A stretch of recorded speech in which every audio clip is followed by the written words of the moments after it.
Assalamualaikum warahmatullahi wabarakatuh. Perkenalkan, nama saya Asmiana Pisa Dewi dari kelas manajemen 22K. Di sini saya akan menjelaskan tentang risk and return dalam keputusan investasi. Prinsip dasar high risk, high return yaitu konsep fundamental dalam investasi.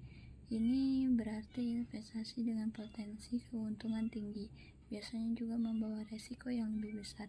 Sebaliknya juga, investasi dengan resiko rendah umumnya memberikan keuntungan yang lebih kecil. Contohnya yaitu saham.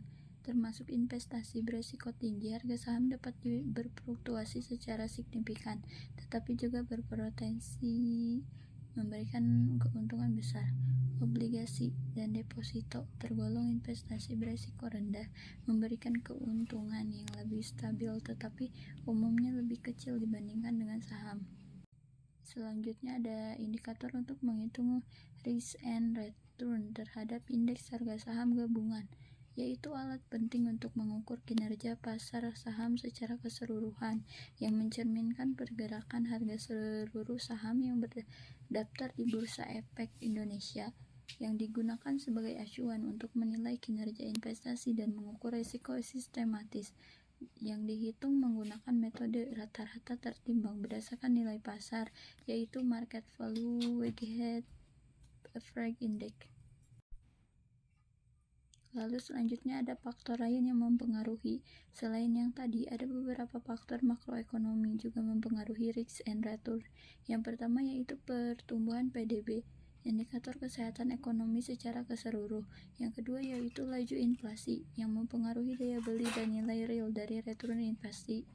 Yang ketiga yaitu perubahan kurs berdampak pada investasi yang terkait dengan mata uang asing. Selanjutnya ada menghitung risiko. Risiko dapat dihitung menggunakan standar deviasi yang mengukur volatilitas atau fluktuasi harga. Yang pertama ada pengumpulan data historis harga saham atau IHSG. Yang kedua yaitu hitung rata-rata mean dari data tersebut. Yang ketiga hitung perbedaan antara setiap data dengan rata-rata.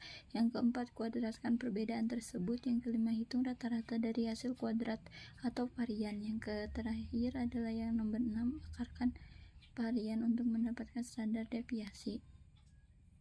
Selanjutnya ada metode menghitung return saham. Yang pertama yaitu metode rata-rata aritmatik, yang menjumlahkan semua return kemudian membagi dengan jumlah periode. Ini sangat cocok untuk periode investasi jangka pendek. Yang kedua ada metode rata-rata geometrik, yang mengalihkan semua return 1 ditambah R kemudian mengakarkannya dengan jumlah periode, lalu lebih akurat untuk periode investasi jangka panjangnya. Yang ketiga ada metode standar deviasi, yang mengukur seberapa jauh return menyimpang dari rata-ratanya. Semakin besar standar deviasi, semakin tinggi resikonya. Jadi kesimpulannya yaitu memahami hubungan antara risk and return sangat penting dalam pengambilan keputusan investasi. Investor harus mengevaluasi toleransi risiko pribadi, memahami berbagai instrumen investasi dan risikonya, lalu menggunakan indikator seperti IHSG dan metode perhitungan risiko untuk analisisnya.